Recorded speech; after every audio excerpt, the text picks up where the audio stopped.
Saat menjadi tuan rumah, KTT virtual membahas perubahan iklim melibatkan 40 pemimpin dunia. Presiden Joe Biden mencanangkan komitmen ambisius menekan emisi karbon AS sebesar 50 hingga 52% pada 2030. Setelah sempat meninggalkan isu lingkungan semasa pemerintahan Donald Trump dan bahkan keluar dari perjanjian iklim Paris, AS berniat kembali memimpin dalam isu ini. For people around the world, it's the very visible manifestation of the U.S. on climate has been very much active with Obama, very much kind of oppositional under Trump, and now with President Biden back to an active stance again. Target Biden adalah 2 kali lipat dibandingkan komitmen pemerintahan Barack Obama. Diharapkan langkah ini akan diikuti negara lainnya jelang KTT iklim di Glasgow pada November. The steps our countries take between now and Glasgow will set the world up for success to protect livelihoods around the world and keep global warming at a maximum of 1.5 degrees Celsius. Uni Eropa, Jepang, dan Kanada juga mencanangkan target baru. Brazil dan Indonesia juga memberi komitmen. Penghentian konversi hutan alam dan lahan gambut mencapai 66 juta hektar, lebih luas dari gabungan luas Inggris dan Norwegia.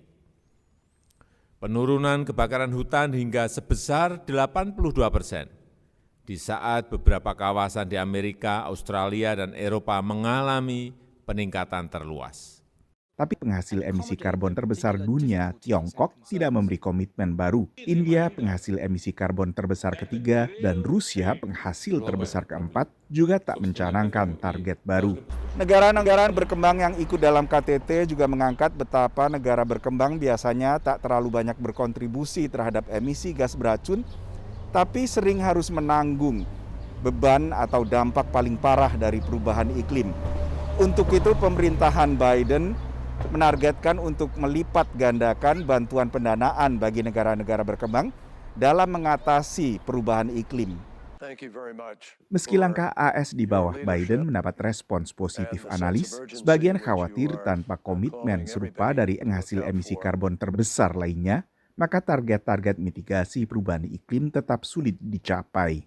It often is the case that finding areas of collaboration can be valuable to both the countries involved, as well as, in this case, to the global community, if the U.S. and China, or the U.S., China, and Russia, for that matter, can actually re-engage in a positive way about climate change. The U.S. and China are the world's number 1 and number 2 emitters. Actually, in reverse order. China's the number 1 emitter, U.S. is the second biggest emitter, the U.S. is the biggest economy, China is the second biggest economy. What the U.S. and China do matters for the climate. And it turns out that they also have some potential interest in working together on this issue. Menurut analis, di luar langkah pemerintah AS, pergeseran terjadi di tingkat subnasional Amerika, antara lain inisiatif ramah lingkungan oleh pemerintah daerah dan sektor swasta, selain juga meluasnya kesadaran lingkungan warga secara umum. Dari Washington DC, Nova Purwadi, VOA.